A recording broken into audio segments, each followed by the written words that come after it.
ഇപ്പോൾ UDF convener MM Hasan മാധ്യമങ്ങളെ കാണുന്നു. തത്സമയ ദൃശ്യങ്ങൾ. KM മാണിക്കെതിരെ ബാർക്കോഴ ആരോപണം കൊണ്ടുവന്നപ്പോൾ അന്ന് ഇന്നത്തെ മുഖ്യമന്ത്രിയായിരുന്നു അന്ന് പാർട്ടിയുടെ സെക്രട്ടറി.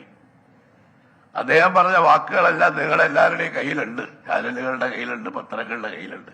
അതൊക്കെ ഒന്ന് ഒരു പൊടി തട്ടി ഒന്ന് റിമൈൻഡ് ചെയ്ത് നോക്കിയാൽ അറിയാം. 1 കോടി രൂപ KM മാണിക്ക് കൊടുത്തു എന്നാണ് അന്ന്. അതും ഇതുപോലെ വാസ്തവത്തിൽ പ്രതിപക്ഷ നേതാവ് പറഞ്ഞത് ശരിയാ, കാലം വന്ന് കണക്ക് ചോദിക്കും പോലെ തോന്നുന്നു എന്ന് പറഞ്ഞു.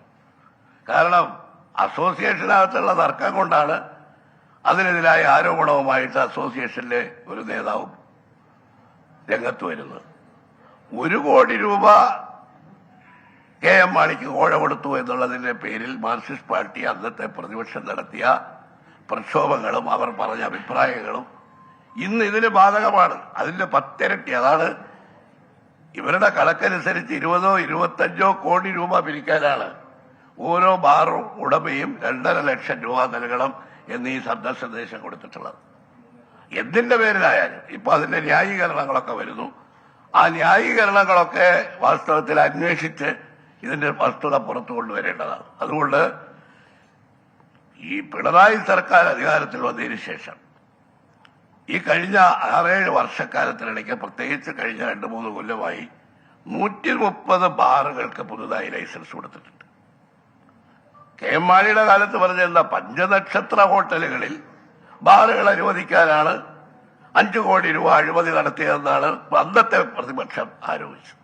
ഇതിപ്പോ എക്സൈസ് നയത്തിൽ മാറ്റം വരുത്താൻ ഓരോ ബാർ ഉടമയും 2.5 ലക്ഷം രൂപ നൽകണം എന്ന അസോസിയേഷന്റെ ഉത്തരവാദിത്വപ്പെട്ട ഒരു നേതാവിന്റെ സന്ദേശമാണ് പുറത്തു വന്നിരിക്കുന്നത്. അതുകൊണ്ട് ഇതേക്കുറിച്ച് ഒരു ജുഡീഷ്യൽ അന്വേഷണം ഞങ്ങൾ ആവശ്യപ്പെടുകയാണ്. യഥാർത്ഥത്തിൽ ഇപ്പോൾ ഇതെല്ലാം കൂടി നോക്കുമ്പോൾ പ്രതിപക്ഷ നേതാവ് പറഞ്ഞ പോലെ തന്നെ സംഭവാമി യുഗേ യുഗേ എന്നാണ് എനിക്കും തോന്നുന്നത്. കാരണം UDF ഗവൺമെന്റിനെതിരായി KM മാണിക്ക് ബജറ്റ് പോലും അവതരിപ്പിക്കാൻ സമ്മതിച്ചില്ല. അദ്ദേഹത്തെ വധിക്കാനുള്ള ശ്രമമാണ് നിയമസഭയിൽ നടന്നത്. അതെല്ലാം 1 കോടി അഴിമതി നടത്തിയെന്നതിന്റെ പേരിലാണെങ്കിൽ ഈ 20 കോടി അഴിമതിക്ക് കളമൊരുക്കിയ ഈ ആരോപണത്തെക്കുറിച്ച് ഞങ്ങൾ മന്ത്രിമാരെ വധിക്കാനോ അവരെ ദ്രോഹിക്കാനോ അല്ല. പക്ഷെ ഇത് KPCC പ്രസിഡന്റ് ആവശ്യപ്പെട്ടത് ഒന്നുകൂടി അനുബന്ധമായി UDF യോഗം അതൊന്നുകൂടി അനുബന്ധമായി ചേർക്കുകയാണ്. എക്സൈസ് മന്ത്രിയും ടൂറിസം മന്ത്രിയും രാജിവെച്ച് ഒരു ജുഡീഷ്യൽ അന്വേഷണം നടത്തണം എന്നുള്ളതാണ് ഞങ്ങളുടെ ആവശ്യം.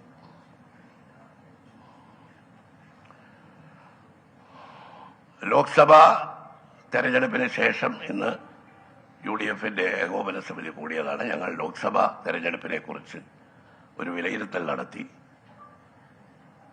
ഓരോ പാർട്ടികളും വിലയിരുത്തൽ നടത്തിയതിനു ശേഷം UDF നടത്തിയ ഇന്നത്തെ വിലയിരുത്തലിൽ ഘടകകക്ഷി സ്ഥാനാർത്ഥികൾ മത്സരിച്ച നിയോജക മണ്ഡലത്തിൽ ഉൾപ്പെടെ എല്ലാ നിയോജക മണ്ഡലങ്ങളിലുമുള്ള തെരഞ്ഞെടുപ്പിന്റെ ഫലത്തെക്കുറിച്ചുള്ള വിലയിരുത്തലിൽ 20-ൽ 20 സീറ്റും UDF വിജയിക്കും എന്നാണ് ഇന്നത്തെ വിലയിരുത്തലിൽ UDF യോഗം ആ വിലയിരുത്തലിലൂടെ ഞങ്ങൾ എത്തിച്ചേർന്ന ഒരു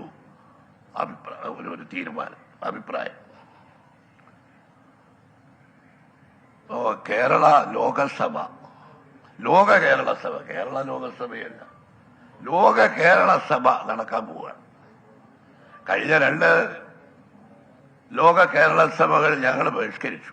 കാരണം അതിന്റെ കൺസെപ്റ്റ് തന്നെ നമുക്ക് അംഗീകരിക്കാൻ കഴിയാത്തതാണ്. പ്രവാസികളുടെ പ്രശ്നങ്ങൾ ചർച്ച ചെയ്യാനും തീരുമാനമെടുക്കാനും നിയമസഭാ സ്പീക്കറെ അധ്യക്ഷനാക്കിക്കൊണ്ട് ഈ നിയമസഭയുടെ മാതൃകയിൽ ഒരു സഭ ഉണ്ടാക്കിയതിനെ ഞങ്ങൾ അന്ന് എതിർത്തിരുന്നു.